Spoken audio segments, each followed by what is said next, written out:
വളരെ വിചിത്രമായ ഈ ഒരു സത്യം തിരിച്ചറിയാത്തതാണ് പല ഉദ്യോഗാർത്ഥികളും UPSC അല്ലെങ്കിൽ PSC പരീക്ഷകൾ തോൽക്കാനുള്ള പ്രധാനപ്പെട്ട കാരണം. എന്താണ് ആ സത്യം? സംഭവം സിമ്പിൾ ആണ്. അതായത് പലപ്പോഴും നമ്മൾ തോറ്റുകൊണ്ടിരിക്കുകയാണ് അല്ലെങ്കിൽ തോറ്റു എന്ന് തോന്നുന്ന ചില സിറ്റുവേഷൻസ് ഉണ്ട്.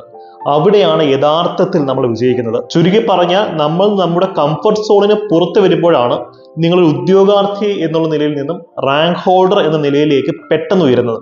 ഉദാഹരണത്തിന് ഇപ്പോൾ നിങ്ങൾക്ക് വളരെ ഡിഫിക്കൽട്ട് ആയ ഒരു സബ്ജക്ട് ഉണ്ടെന്നിരിക്കട്ടെ.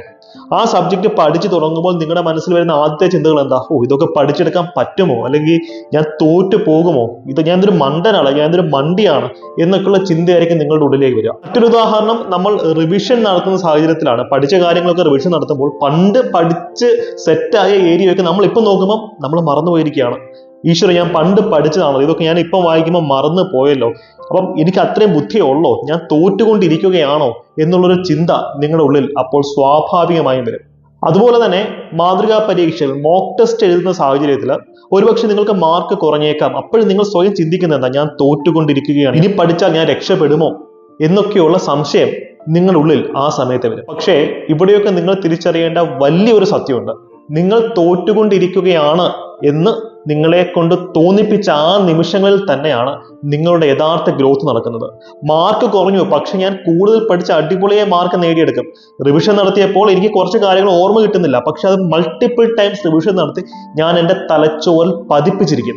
ഡിഫിക്കൽട്ടായ ഒരു സബ്ജക്റ്റ് ഉണ്ടോ, കുഴപ്പമില്ല, അത് ഞാൻ പഠിച്ചെടുത്തിരിക്കും. ഈ ഒരു മൈൻഡ് സെറ്റ് നിങ്ങൾക്ക് കൾട്ടിവേറ്റ് ചെയ്യാൻ സാധിച്ചു കഴിഞ്ഞാൽ നിങ്ങൾ ഒരു PSC ഉദ്യോഗാർത്ഥി എന്നുള്ളതിൽ നിന്ന് PSC റാങ്ക് ഹോൾഡർ എന്നുള്ള ലെവലിലേക്ക് പെട്ടെന്ന് തന്നെ ഉയരും. പ്രതിസന്ധികൾ എല്ലാവരും നേരിടുന്നതാണ്, പക്ഷെ അതിനെ ഓവർകം ചെയ്യാനുള്ള ഒരു സ്റ്റാമിന വളരെ കുറച്ച് ആൾക്കാർക്ക് മാത്രമേ കാണുള്ളൂ.